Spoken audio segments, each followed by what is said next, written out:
بسم اللہ الرحمن الرحیم الحمد للہ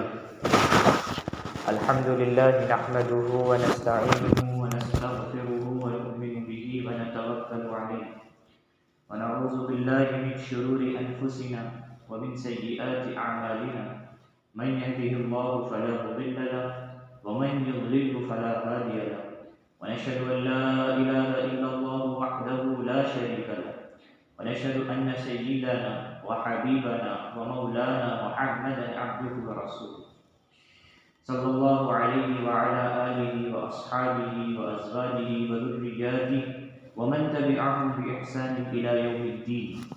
أما بعد، فقد قال الله تبارك وتعالى في القرآن المجيد والفرقان الحميد: أعوذ بالله من الشيطان الرجيم، بسم الله الرحمن الرحيم. الرجال قوامون على النساء، وقال تعالى: وللرجال عليهن درجة.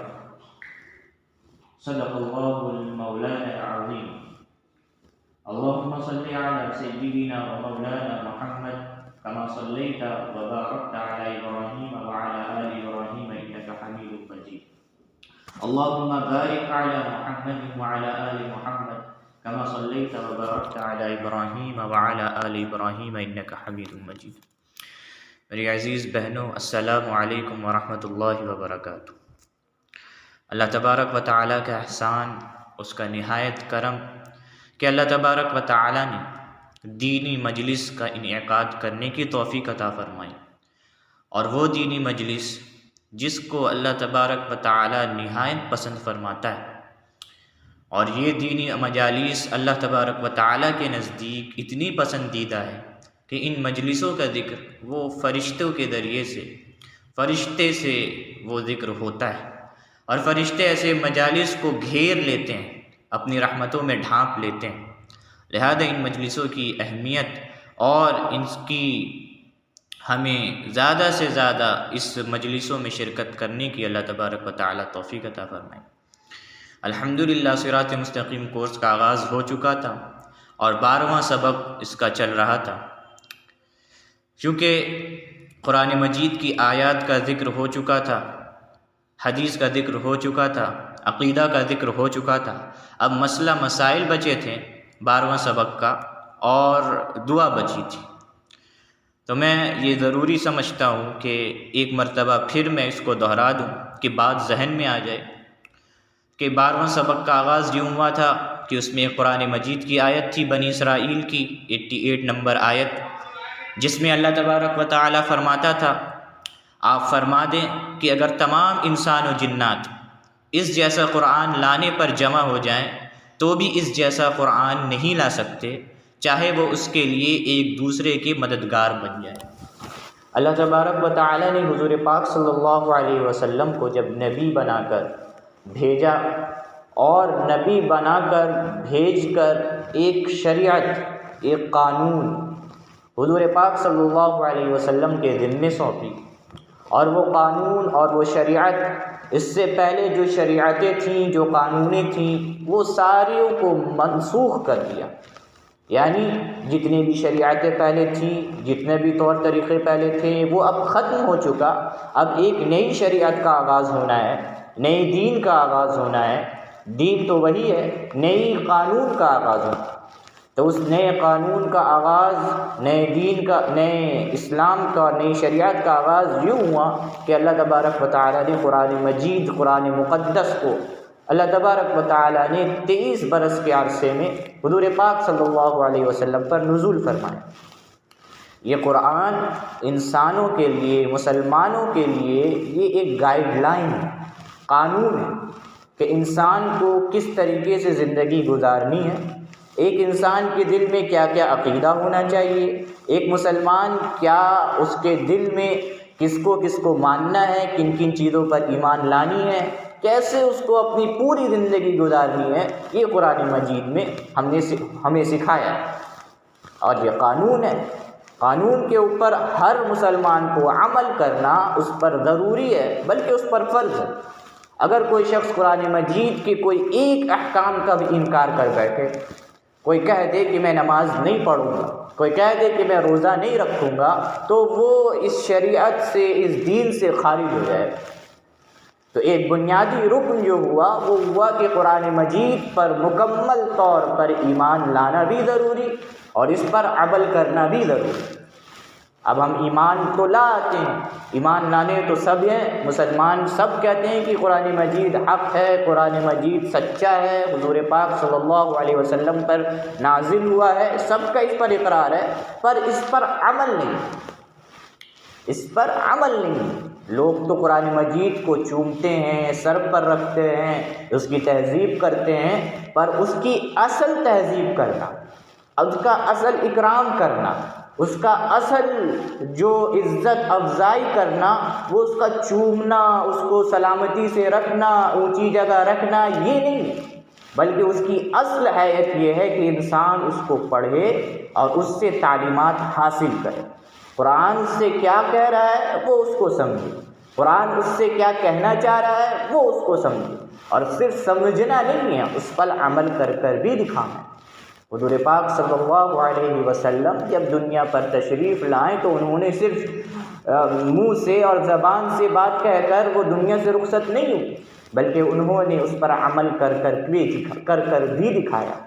اگر مسلمان قوم پر ظلم و ستم ڈھائے جا رہے تھے تو اس وقت حضور پاک صلی اللہ علیہ وسلم پر بھی ظلم ڈھائے گئے۔ اگر مسلمان قوم پر غالب ہو رہی تھی، کسی دوسرے قوم پر جنگ بدر پر اگر جنگ ہو رہی تھی یا کوئی اور جنگ ہو رہی تھی تو اس پہ حضور پاک صلی اللہ علیہ وسلم بھی شامل تھے۔ یوں نہیں کہ تم لوگ جاؤ جنگ کرو، اللہ کا فرمان ہے میں یہیں بیٹھ کروں، یہ نہیں تھا۔ حضور پاک صلی اللہ علیہ وسلم نے ہر ایک چیز کو عمل کر کر بتلایا، صرف منہ سے نہیں کہا، بلکہ حضور پاک صلی اللہ علیہ وسلم نے عمل کر کر کے دکھایا اور صحابہ نے بھی اس پر عمل کر کے دکھایا۔ تو ہمیں بھی چاہیے کہ قرآن مجید پر مکمل طور پر عمل کریں اور اس سے جو نصیحتیں ہیں، جو باتیں ہیں، جو شریعت ہے، جو مسئلے مسائل ہیں، وہ سب ہم اس سے سیکھیں۔ یہ قرآن مجید کی آیت تھی، اور دوسری جو حدیث تھی وہ یوں تھی کہ جس کا ترجمہ یہ ہے کہ یونس ابن اسحاق اپنے والد ابو اسحاق عمرو بن عبداللہ السبعی سے روایت کرتے ہیں کہ رسول اللہ صلی اللہ علیہ وسلم نے ارشاد فرمایا، جیسے تم ہوگے یعنی جیسے تمہارے اعمال ہوں گے ویسے تم پر حکمراں لائے جائیں گے۔ ظاہر سی بات ہے کہ جیسے انسان کے اعمال ہوتے ہیں، جس طریقے سے بندہ عمل کرتا ہے اسی طریقے سے اس پر حکمراں مسلط ہوتا ہے۔ آج اگر ہم دیکھیں تو ہم ظاہر سی بات ہے دین پر مکمل جمے ہوئے شخص بہت کم لوگ پائے جاتے ہیں۔ دین پر جمع رہنا آج کے دور پر اتنا مشکل ہو گیا ہے کہ بہت ہی کم لوگ ہیں جو دین پر جمے ہوئے ہیں۔ اس کے نتیجے میں جو ہمارے اوپر مسلط ہوئے ہیں، جو ہمارے اوپر بادشاہت رکھتے ہیں، حکمرانی کرتے ہیں، وہ ظالم ہیں، جابر ہیں۔ ہم ان سے تنگ رہتے ہیں، ہم دعا کرتے ہیں کہ ہمیں جابروں سے نجات ملے، اچھے نظام میں اور اچھے ماتحتوں میں ہم رہیں۔ یہ ہمارے گناہوں ہی کا نتیجہ ہے۔ اس کے برعکس صحابہ کا دور اگر دیکھیں تو صحابہ رضی اللہ تعالی عنہم اجمعین، تابعین کا دور دیکھیں، تبع تابعین کا دور دیکھیں تو اس میں اسلام پر مکمل جماؤ تھا۔ لوگ قرآن پر مکمل طور پر ایمان رکھتے تھے، اس پر عمل رکھتے تھے، احادیث پر مکمل عمل رکھتے تھے، سنت رسول صلی اللہ علیہ وسلم کو اگاتے تھے، اس پر بالکل عمل پیرا ہوتے تھے۔ تو اس وقت کے حاکم کون تھے؟ اس وقت کے حاکم حضرت ابوبکر صدیق رضی اللہ تعالی عنہ، حضرت عمر بن فاروق رضی اللہ تعالی عنہ، عثمان غنی رضی اللہ تعالی عنہ، علی بن المرتضی رضی اللہ تعالی عنہ۔ ان کی اگر ہم ہسٹری پڑھیں، ان کی اگر ہم بادشاہت اور حکمرانی پڑھیں تو ہم دنگ رہ جائیں کہ انہوں نے اپنے آپ کو بادشاہ ہی نہیں سمجھا، اور اتنی ترقی ہوئی اور ان لوگوں میں اتنی فراخی رہی کہ اللہ تبارک و تعالیٰ نے کیسر و کسریٰ کو ان کے ماتحت رکھا، روم اور فارس کو ان کے ماتحت رکھا، رومن امپائر اور جو دوسرے بڑے بڑے طاقتور قومیں تھیں، طاقتور اسٹیٹ تھے، سب ان کے ماتحت ہو گئے۔ یہ ان کے اعمال کا بدلہ تھا۔ تو جو جیسا اعمال کرے گا ویسے ہی بادشاہت اور حکمرانی، ویسے ہی لوگ اس کے اوپر آئیں۔ ہمارے اعمال صحیح نہیں ہوں گے تو ہم پر جو حکمراں آئیں گے وہ بھی جابر اور گناہ گار ہی شخص ہوں گے. ہمارے اعمال اچھے ہونے لگے، اگر ہم اچھے اعمال کرنے لگیں تو ہمارے اوپر جو حکمراں ہوں گے، بادشاہ ہوں گے، وہ بھی ایک حیثیت رکھیں گے اور انصاف کا بول بالا رہے. تیسری چیز تھی عقیدہ، کہ انسان کے دل میں عقیدہ ہونا چاہیے. تو اس دن کا عقیدہ، 12واں سبق کا عقیدہ یہ تھا کہ جتنے بھی کتابیں اللہ تبارک و تعالیٰ نے نازل کی ہیں ان سب کو برحق جانا جائے. اگر توریت کا نزول ہوا، تورات کا نزول ہوا ہے، زبور کا نزول ہوا ہے، انجیل کا نزول ہوا ہے، تو ان ساری کتابوں کو ایک مسلمان کے اوپر ضروری ہے کہ وہ سمجھے کہ یہ اللہ تبارک و تعالیٰ کی طرف سے نازل شدہ کتابیں ہیں، ان پر ایمان لانا ضروری ہے. البتہ اس میں اب جو لکھا ہے، اس میں جو ہیر پھیر کر دی گئی، تو اس پر ایمان لانا یعنی اس کی شریعت پر، اس کے قوانین پر چلنا، یہ اب مسلمان کے لیے ضروری نہیں بلکہ لازمی نہیں. کیونکہ قرآن مجید کا نزول ہو گیا تو اب یہ ساری کتابیں منسوخ ہو گئی، ختم ہو گئی. بس ایمان لانا ضروری ہے کہ یہ کتاب اللہ تبارک و تعالیٰ پر اللہ تبارک و تعالیٰ نے اپنے رسولوں پر، اپنے نبیوں پر اتارا تھا، تو ہم اس پر ایمان لاتے ہیں. اور جتنے بھی کتابیں اللہ تبارک و تعالیٰ نے نزول کیے ہوں، صحیفے نزول کیے ہوں، جتنے بھی کسی بھی پیغمبر پر نزول کیے ہوں، رسول پر نزول کیے ہوں، تو اس پر ہم کو ایمان لانا ضروری ہے. تو یہ تین چیزیں ہو چکی تھی. اب مسئلے کی باری تھی. الحمدللہ ہم لوگوں نے بہت سے مسئلے پڑھ لیے، اور سب کا بنیادی مرکز یہ تھا کہ جب ہم نماز پڑھتے ہیں، نماز پڑھنا ہم پر جو فرض ہے، تو اس سے پہلے کچھ شرطیں ہوتی ہیں. نماز پڑھنے سے پہلے شرطوں میں سے ایک شرط یہ ہے کہ انسان پاک صاف رہے. اگر کوئی شخص بے وضو ہوگا تو اس کی نماز ہوگی، اگر کوئی شخص باوضو ہوگا تو اس کی نماز ہوگی. بے وضو نہیں ہے، اس نے وضو نہیں بنایا ہے، تو وہ نماز نہیں پڑھ سکتا. نماز پڑھنے کے لیے وضو شرط ہے. اسی طریقے سے اگر کوئی شخص جنوبی ہے، اس پر غسل فرض ہے، اب وہ نماز نہیں پڑھ سکتا جب تک کہ وہ غسل نہ کر لے.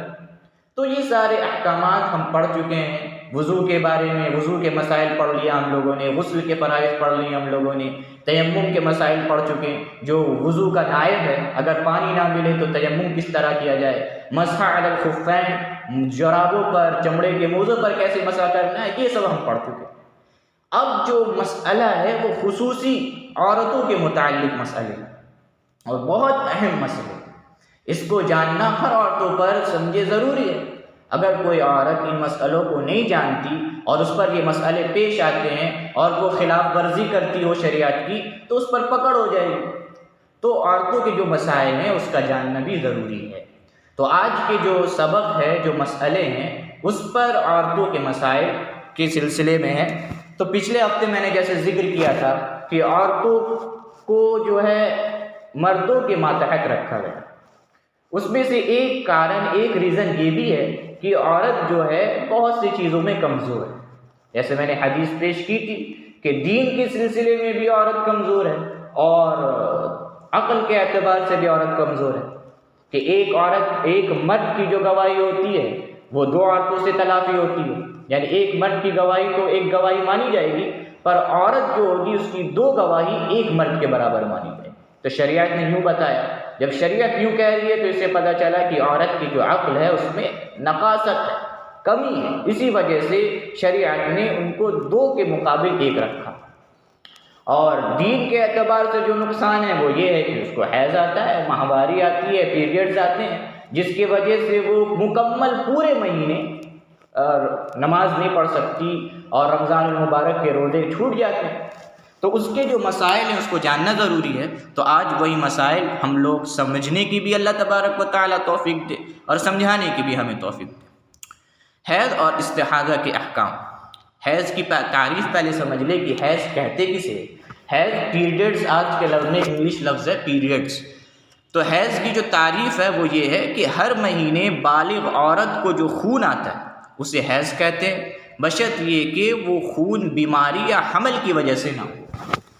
جو عورت کو جو بالغ اس کو جو ہر مہینے خون آتے ہیں وہ حیض کا کہلاتا ہے.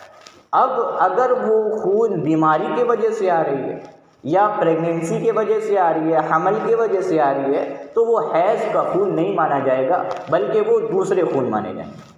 حیض کے لیے شرط کیا ہوا کہ حیض وہ خون ہے جو ہر بالغ کو ہر مہینے خون جو آتا ہے، جو بیماری نہ ہو، بیماری کی وجہ سے نہ ہو، اور پریگننسی کی وجہ سے نہ ہو، حمل کی وجہ سے نہ ہو، اس کے علاوہ جو خون آئے گا وہ حیض کہلائے گا۔ اس کے علاوہ جو خون آتے ہیں وہ کیا ہوں گے؟ وہ استحاضہ ہوں گے یا وہ نفاس ہوگا۔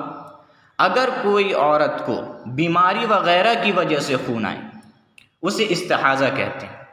اسی طرح سے حیض کے اصل خون سے پہلے اور بعد میں جو زائد خون آتا ہے اسے بھی استحاضہ کہتے ہیں۔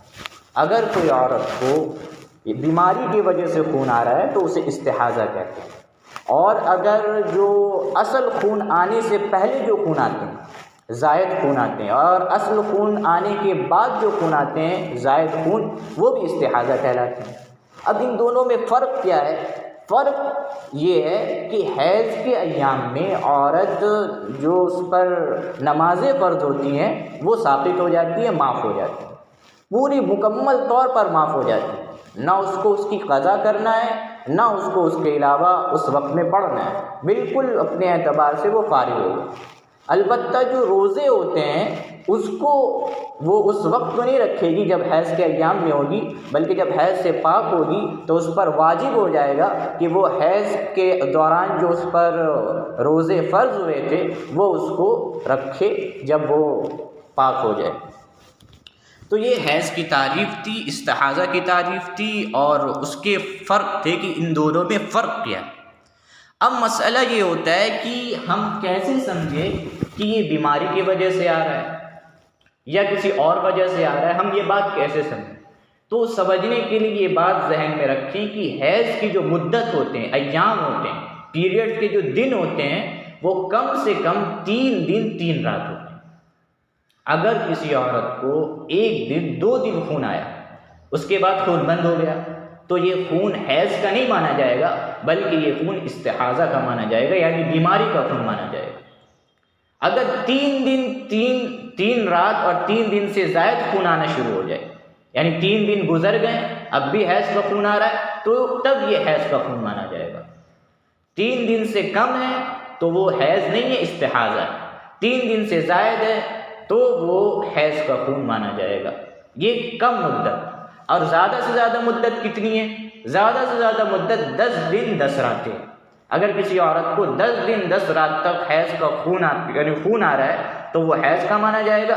10 دن سے کراس کر گئی، 11 میں پہنچ گئی، تو اب یہ خون استحاضہ کہلائے گا، یعنی 11واں دن جیسا اس نے کراس کر لیا تو اب یہ استحاضہ ہوں گے، نہ کہ حیض ہوں گے۔ تو معلوم یہ چلا کہ حیض کی کم سے کم مدت 3 دن 3 راتیں ہیں، اور زیادہ سے زیادہ مدت 10 دن 10 راتیں۔ اگر کسی عورت کو 3 دن سے کم حیض آتا ہے تو وہ حیض نہیں ہے بلکہ استحاضہ ہے، اور اگر کسی عورت کو 10 دن سے زائد خون آتے ہیں تو وہ حیض نہیں کہلائیں گے بلکہ استحاضہ کہلائیں گے۔ شرط یہ کہ 3 دن سے زائد ہو اور 10 دن سے کم ہو، تب یہ حیض کا مانا جائے گا۔ اس کے علاوہ اگر 3 دن سے کم ہے تو وہ استحاضہ، 10 دن سے زائد ہے تو وہ استحاضہ۔ اب مسئلہ ہوتا ہے کہ حیض کن کن رنگوں سے آتا ہے، جو خون آتے ہیں وہ کن کن رنگوں کے ہو سکتے ہیں۔ نمبر 1، سب سے پہلا رنگ سرخ یعنی لال رنگ کا بھی ہو سکتا ہے، زرد پیلے رنگ کا بھی ہو سکتا ہے، سبز ہرا رنگ کا بھی ہو سکتا ہے، خاکی رنگ یعنی مٹیالہ اور سیاہ رنگ حیض میں آ سکتا ہے، یعنی مٹی کی جو کلر ہوتی ہے وہ، یا کالا رنگ، یہ حیض کے آ سکتے ہیں۔ اس کو حیض مانا جائے گا اگر ان رنگوں کے بھی خون آنے لگے تو، اور اس وقت تک حیض مانا جائے گا جب تک جو چیز عورتیں رکھتی ہیں، پیڈ رکھتی ہیں یا کوئی کپڑا رکھتی ہیں، جب تک وہ سفید نہ مانی جائے۔ اگر وہ سفید ہو جائے، یعنی حیض کے ایام میں حیض آ رہا ہے اور وہ اچانک بالکل سفید معلوم ہو رہی ہے، یعنی پیڈ سفید ہے، کپڑا سفید ہے، تب وہ پاک سمجھی جائے گی اور وہ غسل کرے گی، اور غسل کر کے وہ اپنی نماز جاری کرے گی۔ البتہ اگر وہ اس میں خون دیکھتی ہے، پیڈ میں خون دیکھتی ہے، کپڑے میں خون دیکھتی ہے، اگر ہلکا سا بھی دیکھتی ہے تو وہ سمجھے حیض کی حالت میں ہی ہے۔ جب تک وہ بالکل پیور وائٹ نہ دیکھ لے، پیور سفیدی نہ دیکھ لے، تب تک وہ حیض سے پاک نہیں ہوتی۔ یہ حیض کے رنگ کے بارے میں بات ہو گئی۔ اب مسئلہ یہ ہے کہ حیض کا سلسلہ کب سے شروع ہو سکتا ہے اور اس کا اختتام کب ہوتا ہے؟ تو شریعت نے اس کا جو شروعاتی وقت بتایا ہے وہ 9 سال کی عمر۔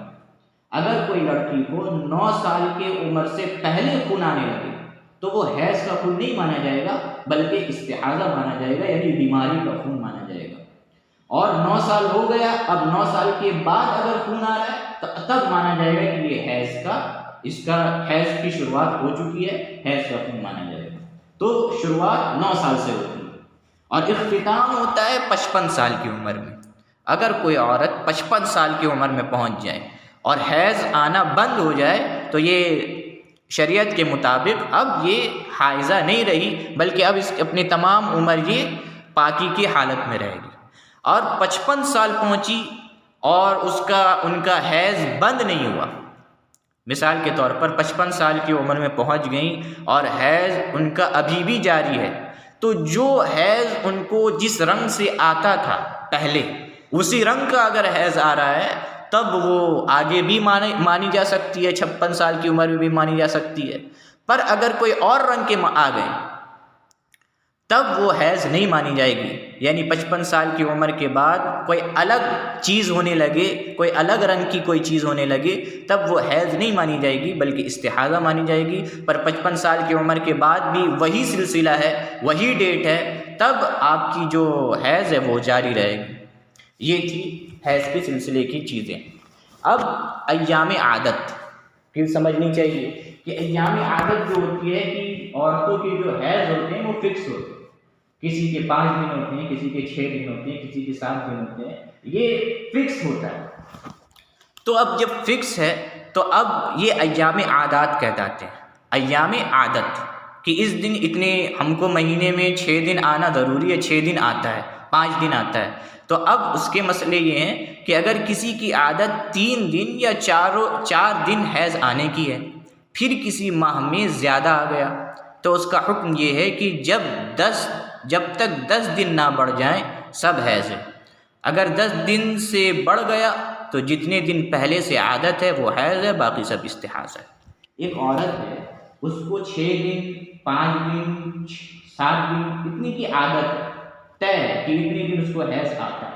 اب اگلا جو مہینہ آیا اس میں اس کا وہ معاملہ گڑبڑا گیا، مثلا 4 دن حیض آتا تھا، اس کو 6 دن آنے لگ گئے، یعنی ایکسٹرا 5 دن بڑھ گئے، 5 بھی بڑھ گیا، 6واں دن بھی بڑھ گیا، 7واں دن بھی بڑھ گیا، تو اب وہ کیا کرے گی؟ وہ حیض مانی جائے گی کہ نہیں مانی جائے گی؟ تو اب اگر وہ حیض 10 دن تک چلتی رہی، 10 دن سے پہلے رک گئی تو وہ سارے حیض مانے جائیں گے۔ پر اگر 10 دن سے کراس کر گیا تو جتنی اس کی عادت تھی، یعنی 4 دن کی اگر عادت تھی تو وہ 4 ہی دن مانی جائے گی، باقی سب استحاضہ کا خون سمجھا جائے گا۔ مثال کے طور پر کسی عورت کا جو فکس ڈیٹ تھا وہ 4 دن کا تھا، ایک عورت کو 4 دن حیض کا خون آتا ہے۔ اب اگلا مہینہ آیا، اس نے 5واں دن بھی خون دیکھ لیا، 6واں دن بھی دیکھ لیا، 7واں دن بھی دیکھ لیا، 8واں دن بھی دیکھ لیا، 9واں دن بھی دیکھ لیا، اور 9واں دن میں حیض کا خون رک گیا۔ تو اب اگر یہ خون رک گیا تو یہ سارے ایام جو ہے 10 دن سے پہلے چونکہ رکے ہیں، 10 دن سے پہلے رکے ہیں تو یہ سارے ایام حیض کے مانے جائیں گے۔ البتہ اگر 4 دن اس کا معمول تھا، 4 دن حیض آتے تھے، 5واں دن بھی آ گیا، 6واں دن بھی آ گیا، 7واں دن بھی آ گیا، 8واں دن بھی آ گیا، 9واں دن بھی آ گیا، 10واں دن بھی آ گیا، اور اب 11واں دن بھی آ گیا، یعنی 10 دن سے زائد ہو گئے، 11واں دن بھی آ گیا۔ اور عادت کتنے کی تھی؟ عادت 4 دن کی تھی، 4 ہی دن حیض آتے ہیں، اور عادت ہو گیا، اب اگلے دن اس نے دیکھ لیا کہ 11 دن اس کو حیض آتا ہے۔ تو اب مسئلہ یہ ہوگا کہ جو 4 دن اس کے عادت تھے وہ 4 دن صرف حیض کے مانے جائیں گے، باقی جتنے ایام تھے یعنی 5واں دن، 6واں دن، 7واں دن، 8واں دن، 9واں دن، 10واں دن، 11واں دن، یہ سارے استحاضہ کے ہوں گے۔ اب ان دنوں میں وہ 4 دن کی تو وہ نماز نہیں پڑھے گی، باقی کے یہ جو 7 دن بچے ان میں وہ نماز بھی پڑھے گی، نماز کی قضا کرے گی، اور قضا کرنا اس پر واجب ہوگا۔ تو یہ عادت کے سلسلے میں تھی کہ اگر کسی کی عادت ڈگمگا جائے، 4 دن کے بجائے آگے بڑھ جائے تو 10 دن کے اندر ہے تو وہ سارے حیض مانے جائیں گے۔ 10 دن کراس کر لے گیا تو جتنی اس کی عادت تھی، 4 دن کی عادت تھی، 5 دن کی عادت تھی، تو وہ حیض مانی جائے گی، باقی تمام استحاضہ مانا جائے گا۔ ان دنوں کی نمازوں کا حکم یہ ہے کہ 10 دن رات تک تو نماز نہ پڑھے، کیونکہ اندیشہ ہے کہ حیض ہو، لیکن جیسے ہی 10 دن 10 رات سے بڑھے تو فوراً پاک ہو کر نماز پڑھے، اور 3 دن 3 رات کے علاوہ باقی دنوں کی قضا پڑھے، اور یہ قضا پڑھنا واجب ہے۔ ایک عورت ہے جس کی کوئی عادت مقرر نہیں ہے، کبھی 4 دن خون آتا ہے، کبھی 7 دن، اس طرح بدلتا رہتا ہے، تو اس کا حکم یہ ہے کہ یہ حیض شمار ہوگا، اور اگر کبھی 10 دن سے بڑھ جائے تو دیکھا جائے گا کہ اس سے پہلے مہینے میں کتنے دن حیض آیا تھا، بس اتنے دن حیض شمار کریں گے، باقی سب استحاضہ، ان دنوں کی نماز کی قضا واجب ہوگی۔ اب ایک عورت ہے، اس کی شروع سے یہ عادت ہے کہ کبھی اس کو 4 دن حیض آتے ہیں، کبھی 5 دن آتے ہیں، کبھی 6 دن آتے ہیں، یعنی اس کی کوئی عادت فکس نہیں۔ پچھلے مسئلے میں کیا تھا؟ عادت فکس تھا۔ اب یہ مسئلے میں عادت فکس نہیں ہے، کسی کو 4 دن آتے ہیں، کسی کو 5 دن آ رہے ہیں، کبھی کسی مہینے میں 5 دن آ رہے ہیں، کسی مہینے میں 6 دن آ رہے ہیں، کسی مہینے میں 9 دن آ رہے ہیں۔ تو اب ظاہر سی بات ہے، اب عادت تو متعین نہیں ہے، اب کیسے ہم پتہ کریں گے کہ کتنے دن استحاضہ کے ہوں گے، کتنے دن حیض کے ہوں گے؟ تو اب مسئلہ یہ ہوگا کہ اگر کوئی عورت کو اس کی عادت متعین نہیں ہے، کسی کو کسی مہینے میں 5 دن 6 دن ایسے آ رہا ہے، تو اب اگر 10 دن کے اندر اس کی جو حیض ہے وہ اس کا خون آ رہا ہے 10 دن کے اندر، تو وہ تمام حیض مانے جائیں گے۔ البتہ اگر 10 دن سے کراس کر گئے، اب اس کی عادت تو متعین ہے کہ اس کے ہم مان لیں کہ 4 دن چھوڑ کر اتنے دن استحاضہ ہو جائے گا، عادت تو اس کی متعین نہیں ہے، تو اب یہ دیکھیں گے کہ ہم کو پچھلے مہینے کتنے دن کی حیض آئی تھی۔ اگر پچھلے مہینے ہم کو 6 دن کی حیض آئی تھی اور 11 دن اب اس مہینے کراس کر گیا، تو اب ہم پچھلے مہینے کو دیکھ کر 6 دن اگر مجھے پچھلے ہفتے آئی تھی تو 6 دن ہم حیض کے مانیں گے، باقی تمام ایام جو ہوں گے وہ استحاضہ کے ہوں گے۔ مثال پھر سے میں دے دوں کہ ایک عورت ہے جس کا کوئی عادت متعین نہیں، کسی مہینے اس کو 5 دن آتے ہیں، کسی مہینے اس کو 7 دن آتے ہیں، کسی مہینے اس کو 9 دن آتے ہیں۔ اب معاملہ اس کے ساتھ یہ ہوا کہ اب جو ہے اس کی جو پیریڈ تھے وہ 10 دن سے آگے بڑھ گئے، 11 بڑھ گئے، 11 دن ہو گئے، 12 دن ہو گئے۔ تو اب وہ عورت یہ کرے گی کہ وہ اپنے پچھلے مہینے کے دن دیکھے گی۔ پچھلے مہینے میں اگر اس کے 6 دن تھے تو اب 6 دن اس کے حیض کے مانے جائیں گے، باقی تمام دن اس کے استحاضہ کے مانے جائیں گے۔ پھر بتا دوں کہ حیض جو ہوگا اس میں اس کی نمازیں معاف ہوں گی اور اس کی قضا کرنا بھی ضروری نہیں، پر جو استحاضہ ہے، بیماری کا خون ہے، اس میں اس کو قضا کرنا ضروری ہے، قضا کرنا واجب ہے۔ اگر وہ قضا نہیں کرے گی تو نماز چھوڑنے والی مانی جائے گی۔ تو یہ حیض اور استحاضہ کے سلسلے میں غور سے سمجھے مسئلے کو کہ بات سمجھ میں آئے۔ حائضہ مبتدہ، اگر کسی لڑکی کو پہلی مرتبہ خون آیا، اگر وہ 10 دن سے کم ہو تو سب حیض ہے، اگر 10 دن ہو تو بھی حیض ہے، اور اگر 10 دن سے بڑھ گیا تو وہ استحاضہ۔ اگر یہ خون مہینوں چلتا رہا، یعنی برابر کئی مہینے تک جاری رہا، تو اس پہلی تاریخ سے لے کر 10 دن تک حیض شمار کریں گے، باقی 20 دن استحاضہ شمار کریں گے۔ اب ایک عورت، ایک بچی جو اب بالغ ہو گئی، اب اس کا حیض پہلا حیض، پچھلے مسئلے میں کیا پڑھا ہم لوگوں نے؟ پچھلے مسئلے میں یہ پڑھا کہ ایک کی عادت متعین تھی تو اس کا مسئلہ یہ تھا، ایک کی عادت متعین نہیں تھی تو اس کا مسئلہ یہ تھا۔ اب اس کی تو عادت ہی نہیں تھی کیونکہ اس کا پہلا حیض ہے۔ اب کوئی عورت، کوئی لڑکی، اس کا پہلا حیض ہے اور 10 دن اس کا حیض چلا اور 10 دن کے اندر حیض رک گیا، تو یہ تمام دن حیض کے مانے جائیں گے۔ پر اگر 10 دن سے یہ کراس کر گئی، یہ پہلی لڑکی جو پہلا حیض اس کا ہے، 10 دن سے کراس کر گئے، 11واں دن ہو گیا، 12واں دن ہو گیا، خون رک نہیں رہا، تو یہ تمام دن، یعنی 1 سے لے کر 11 دن، یہ تمام دن حیض کے مانے جائیں گے۔ یعنی اس کا یہ تمام دن استحاضہ کے مانے جائیں گے، حیض کے نہیں مانے جائیں گے۔ کوئی لڑکی ہے جو ابھی بالغ ہو رہی ہے، اس کا پہلا حیض ہے، پہلا خون آ رہا ہے، تو اگر 10 دن کراس کر گئی تو یہ تمام دن 1 سے لے کر 11 دن یہ استحاضہ کہلائیں گے، یعنی اس کا کوئی حیض ہی نہیں ہوا، یہ تمام جو ہے بیماری کی وجہ سے آ رہے ہیں، تو اس پر نماز ضروری ہوگی، نماز کی قضا کرنا ضروری ہوگی۔ البتہ پہلے دن سے جو اس کو خون آنا شروع ہوا وہ پورا مہینہ چلتا رہا، یعنی پہلا 1 تاریخ سے خون شروع ہوا اور 30 تاریخ تک خون چلتا ہی رہا، پورے دن پورے مہینے اس کو خون آتا تھا۔ تب یہ مسئلہ نکلے گا کہ جب مہینہ گزر جائے گا تب شروع کے جو 10 دن ہوں گے وہ حیض کے مانے جائیں گے اور باقی کے جو 20 دن ہوں گے وہ استحاضہ کے مانے جائیں گے۔ اگر کوئی لڑکی ہے اس کو پہلا خون آ رہا ہے، پہلا ہے، اگر 10 دن سے کم ہے تو وہ حیض مانا جائے گا، 10 دن سے زائد ہو گیا تو تمام استحاضہ کہلائے گا، اور اگر مہینہ گزر جائے گا تب یہ ہوگا کہ 10 دن شروع کے حیض مانے جائیں گے اور باقی کے جو 20 دن ہوں گے وہ استحاضہ کے ہوں گے۔ تو یہ جو لڑکی ابھی حیض میں گھسی ہے، پہلے ہی حیض ہے، اس کا مسئلہ تھا۔ اب مسئلہ یہ ہے، اس کو سمجھے، اس کو غور سے سمجھے، ذہن حاضر رکھیں، بات سمجھ میں آئے گی۔ مدت طہر، اب طہر کی مدت ہوتی 2 حیض کے درمیان میں پاک رہنے کی کم سے کم مدت 15 دن اور زیادہ کی کوئی مدت مقرر نہیں ہے، سالوں تک بھی ہو سکتی ہے۔ اب 2 حیضوں کے درمیان عورت 15 دن تک پاک رہتی ہے، پاک رہ سکتی ہے۔ اگر کوئی عورت ایک دن یعنی پہلا دن خون دیکھ لے، دوسرا دن خون دیکھے، پہلا دن خون دیکھے، دوسرا دن خون دیکھے اور پھر 15 دن تک وہ گیپ رہا، 15 دن تک اس نے خون نہیں دیکھا، اب وہ 15 دن کے بعد 16واں دن خون دیکھ رہی ہے، تب یہ جو خون 16واں دن جو خون آیا ہے وہ پہلا والا خون نہیں مانا جائے گا بلکہ یہ خون الگ مانا جائے گا۔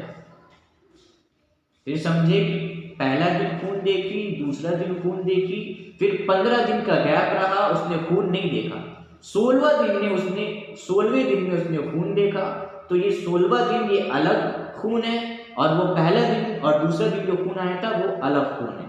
اس میں کیا ہوگا کہ جو پہلا اور دوسرا دن تھا وہ استحاضہ کا ہوگا، کیونکہ 3 دن سے کم ہے تو یہ استحاضہ کہلائے گا، اور یہ جو 15 دن کے بعد جو خون آیا ہے اب اس کا نیا سلسلہ شروع ہوگا، اگر 3 دن سے زائد رہا تو حیض مانا جائے گا اور 3 دن سے کم رہا تو استحاضہ مانا جائے گا۔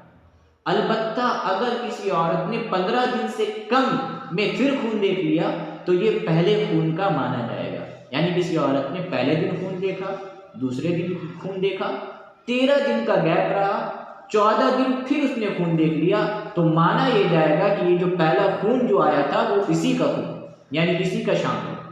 تو اس میں مسئلہ یہ نکلے گا کہ یہ جو 14 دن یہ پورا جو ہے وہ حیض کا ہے۔ مثال کے طور پر ایک لڑکی نے پہلے دن خون دیکھ لیا، دوسرے دن خون دیکھ لیا، اب 13 دن اس نے خون نہیں دیکھا، 14ویں دن میں اس نے خون دیکھ لیا، تو اب یہ 14 دن پورے 1 سے لے کر 14 یہ پورے حیض کے مانے جائیں گے۔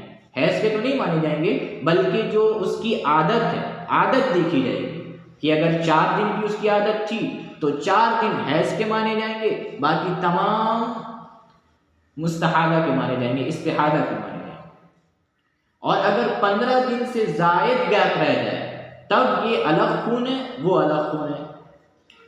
تو اب پھر مسئلہ سمجھے اور اچھے سمجھ میں آئے۔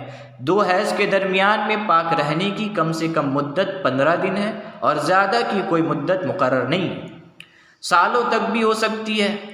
چنانچہ اگر کسی کو حیض آنا بند ہو جائے تو جتنے مہینے تک نہ آئے وہ پاک رہے گی۔ اگر کسی کو 1 یا 2 دن خون آیا، پھر 15 دن پاک رہی، پھر 1-2 دن خون آ گیا تو اس کا حکم یہ ہے کہ 15 دن سے پہلے اور بعد میں 1-2 دن جو خون آیا وہ حیض شمار نہیں ہوگا بلکہ استحاضہ ہوگا۔ اگر 1-2 دن خون آیا، پھر 15 دن سے کم پاک رہی، پھر 1-2 دن خون آیا تو اس کا حکم یہ ہوگا جن دنوں پاک رہی ان کا کچھ اعتبار نہیں، بلکہ یوں سمجھیں گے کہ گویا برابر اتنے دن خون جاری رہا، اب اس کے جتنے دن کی عادت ہے وہ تو حیض ہے، باقی سب استحاضہ ہے۔ تو مدت طہر 15 دن کی ہوتی ہے، دو حیضوں کے درمیان 15 دن کا گیپ ہوتا ہے. اگر 15 دن کا گیپ نہیں ہو رہا ہے، 14 دن کا گیپ ہے، 13 دن کا گیپ ہے، تو وہ حیض ہی شمار ہوگا. اور اگر 15 دن سے زائد ہو جائے گا تو وہ دوسرا خون ہو جائے گا. پھر سے میں مثال دے دوں کہ بات سمجھ میں آ جائے کہ ایک عورت ہے جس نے پہلے دن خون دیکھ لیا، دوسرے دن خون دیکھ لیا. اب پہلے دن دوسرے دن اس نے تو خون دیکھ لیا، اب تیسرے دن اس نے خون نہیں دیکھا، چوتھے دن نہیں دیکھا، بلکہ 12 دن گزر گئے اس نے خون نہیں دیکھا. 13ویں دن میں آ کر اس نے خون دیکھ لیا. تو اب مانا جائے کہ یہ 13 دن جو ہے اس کو مسلسل خون جاری تھا، اور یہ پورے 13 دن جو مسلسل خون جاری تھا، تو اب چونکہ حیض کی جو زیادہ سے زیادہ مدت ہے وہ 10 دن ہے اور 13 دن گزر گئے، تو اب عادت دیکھی جائے گی. اگر اس کو 4 دن کی عادت تھی، 5 دن کی عادت تھی، تو وہ 5 دن اور 4 دن کو تو حیض مانیں گے، باقی تمام ایام کو استحاضہ مانیں گے. اور اگر 15 دن کراس کر جائے، یعنی پہلا دن خون دیکھے، دوسرا دن خون دیکھے اور 15 دن کا گیپ ہو جائے، تو اب یہ خون الگ ہے اور وہ خون الگ ہے. اب چونکہ اس نے 2 ہی دن خون دیکھا، تو 2 دن کا تو خون ہوتا نہیں، حیض کا ہوتا نہیں، استحاضہ کا ہوتا ہے، تو وہ استحاضہ مانا جائے گا. انشاءاللہ بات سمجھ میں آ گئی ہو. اور ایک بار میں دہرا دوں کہ بات اور اچھے سے سمجھ میں آ جائے کہ حیض کی جو تعریف ہے وہ یہ ہے کہ ہر مہینے بالغ عورت کو جو خون آتا ہے اسے حیض کہتے ہیں، بشرط یہ کہ وہ خون بیماری یا حمل کی وجہ سے نہ ہو. مدت حیض کم سے کم 3 دن کی ہوتی ہے، زیادہ سے زیادہ اس کی 10 دن ہوتے ہیں. حیض کے ایام میں عورت پر ضروری یہ ہے کہ وہ نماز نہ پڑھے، اور اس کی قضا بھی ضروری نہیں ہوتی. البتہ جو بیماری کا خون ہوتا ہے، استحاضہ کا خون ہوتا ہے، اس میں اس پر نماز بھی فرض ہوتے ہیں، نماز پڑھنا ضروری ہے، قضا کرنا بھی ضروری ہے. اگر قضا ہو گئے تو قضا کرنا ضروری ہے، بلکہ واجب ہے.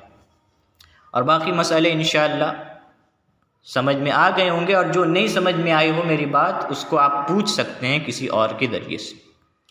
اب ایک سوال میرے پاس آیا تھا کہ عصر اور مغرب کے درمیان کھانا نہیں کھانا چاہیے. کیوں کھانا نہیں کھانا چاہیے؟ اس لیے کھانا نہیں کھانا چاہیے کیونکہ اس وقت روحوں کو کھانا ملتا ہے اور وہ اس وقت کھانا کھاتے ہیں.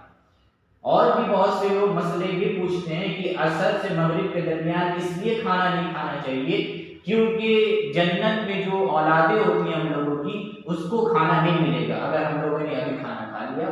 تو یہ ساری چیزیں من گھڑت باتیں ہیں، اس کی کوئی اصل نہیں ہے، اس کی کوئی بنیاد نہیں ہے. اور جو لوگ اس کو دین سے جوڑتے ہیں، یوں کہتے ہیں کہ شریعت میں ایسا کہا ہے، قرآن میں ہے، حدیث میں ہے، تو اس سے بڑا ظالم کوئی شخص نہیں. اللہ تبارک و تعالیٰ قرآن میں فرماتا ہے وَمَنْ أَظْلَمُ مِمَّنِ افْتَرَىٰ عَلَى اللَّهِ الْكَذِبَ، اگر جس نے مجھ پر جھوٹ گڑھا تو اس سے بڑا ظالم شخص کون ہو. ایسے ایسے مسئلے آتے ہیں کہ لوگ قرآن و حدیث کو اپنی دلائل کو مضبوط کرنے کے لیے من گھڑت چیزوں پر پیش کرتے ہیں. عصر سے لے کے مغرب تک کھانا بالکل کھا سکتے ہیں، کوئی حرام کی بات نہیں ہے، بالکل کھانا جائز ہے، اس میں کوئی شک کی بات نہیں ہے. پر لوگ بالکل بے تکی چیز کہ اس میں ارواح کو کھانا ملتا ہے وغیرہ وغیرہ، تو یہ بالکل من گھڑت باتیں ہیں، اس کی کوئی حقیقت نہیں. اور روح کے سلسلے میں جو بات ہوتی ہے، جو روح ہوتی ہیں جب انسان مر جاتے ہیں تو روح جو ہے اس سے نکل جاتا ہے. اب جب روح نکل گیا اور وہ روح ایسا ہوتا ہے کہ روح اس کو دیکھتا ہے. جب مردہ کو نہلایا جاتا ہے، مردے کو جب کفن پہنایا جاتا ہے تو وہ جو مردہ ہوتا ہے وہ اس کو دیکھتا ہے. اور جب مردے کو دفنا دیا جاتا ہے تو یہ جو روح ہوتی ہے وہ واپس جسم میں چلی جاتی ہے. اور جب واپس جسم میں جاتی ہے تو اس سے سوال و جواب ہوتے ہیں. اگر اس نے اچھے عمل کیے ہوں گے، اس کے لیے جنت طے ہوں گی، تو اس روح کو علیین یعنی عالم برزخ کا سلسلہ شروع ہو جاتا ہے. موت کے بعد عالم برزخ شروع ہو جاتا ہے. تو اب اگر اس نے اچھے اعمال کیے ہوں گے تو اس کو علیین بھیج دیا جاتا ہے، اور اگر اس نے برے کام کیے ہوں گے تو اس کو سجین میں بھیج دیا جاتا ہے. تو یہ دونوں کیٹیگری الگ الگ روحوں کو رکھ دی جاتی ہے. البتہ جسم سے روح کا تعلق تب بھی ہوتا ہے قبر میں جانے کے بعد. اگرچہ روح جو ہے علیین یا سجین میں چلی جاتی ہے، پر اس کا جسم سے تعلق رہتا ہے، تب بھی کچھ نہ کچھ رہتا ہے.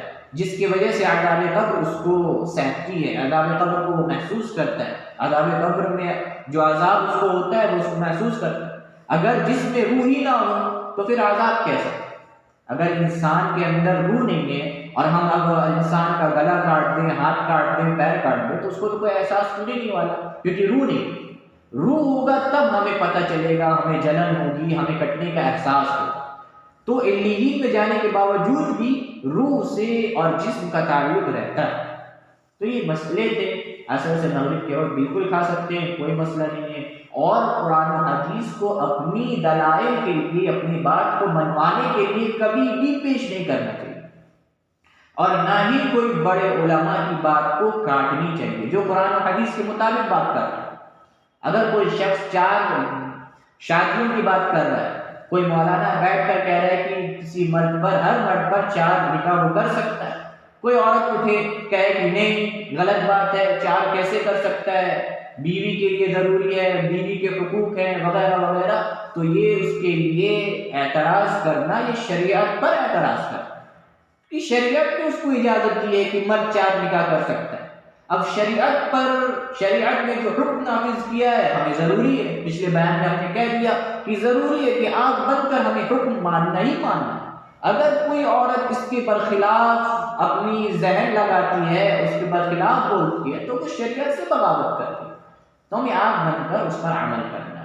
اب اگر کوئی شخص ہمیں کوئی بات کہہ رہا ہے، کوئی تیسرا پرسن ہمیں بات کہہ رہا ہے، الٹے سیدھے بات کہہ رہا ہے اور کہہ رہا ہے کہ یہ چیز قرآن و حدیث میں ثابت ہے، تو اس کو آپ کو ضروری ہے آپ کہیں کہ آپ قرآن حدیث کے دلائل پیش کیجیے، حدیث پیش کیجیے، قرآن مجید پیش کیجیے۔ اگر وہ قرآن مجید کو پیش کرنے سے قاصر ہے تو وہ سب سے بڑا مردود شخص، کیونکہ حضور پاک صلی اللہ علیہ وسلم نے حدیث میں فرمایا من احدث فی امرنا ھذا ما لیس منہ فہو رد، کہ جو شخص نے بھی میرے دین میں، میری چیزوں میں اپنے طرف سے کوئی نئی بات ایجاد کر دی، کوئی نئی بات کہہ دی، تو اس سے بڑا مردود شخص کوئی نہیں، وہ مردود شخص۔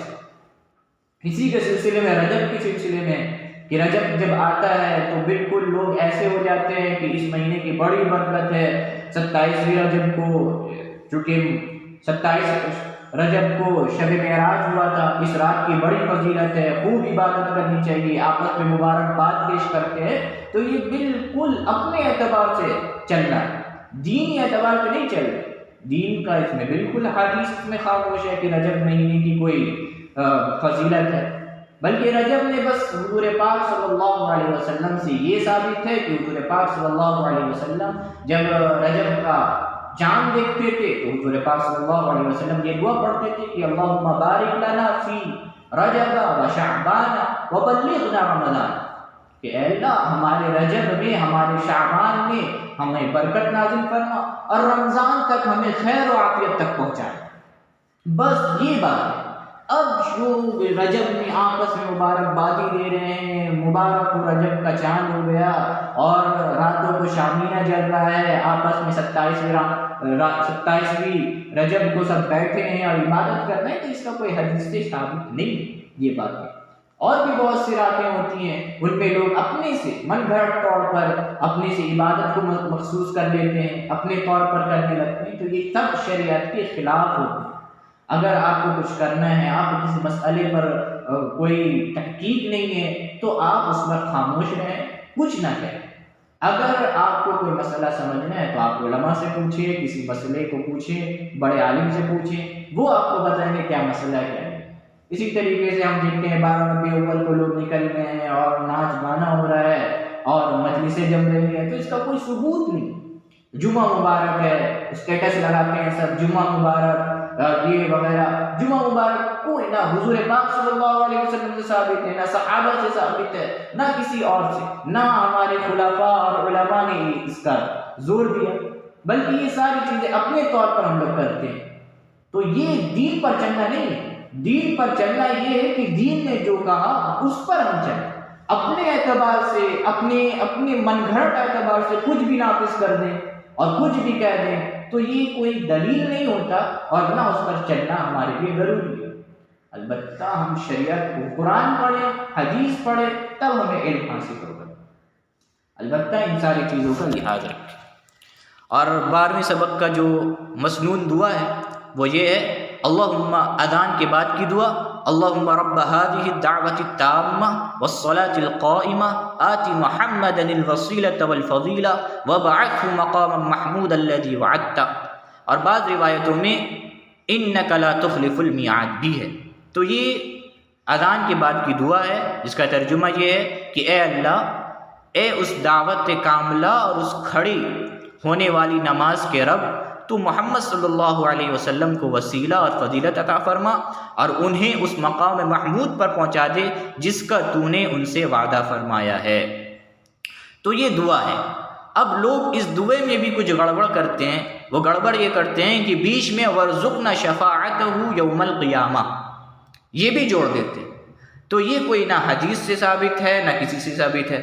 جتنی حدیث میں ثابت ہے وہ یہی ہے، اللہم رب هذه الدعوة التامة والصلاة القائمة آت محمدا الوسیلة والفضیلة وابعثه مقاما محمودا الذي وعدته، اور دوسری روایت میں انک لا تخلف المیعاد، بس اس کے برابر میں بیچ میں وبعثہ مقام وارزقنا شفاعتہ یوم القیامہ، یہ سب جوڑنا یہ درست نہیں ہے۔ جتنی حدیث ثابت ہے اسی کو پڑھے۔ اللہ تبارک و تعالی ان سب پر عمل کرنے کی توفیق عطا فرمائے اور ہر چیز کو اچھے طریقے سے سمجھنے کی بھی توفیق عطا فرمائے اور اس پر عمل کرنے کی توفیق عطا فرمائے۔ وآخر دعوانا الحمد للہ رب العالمین۔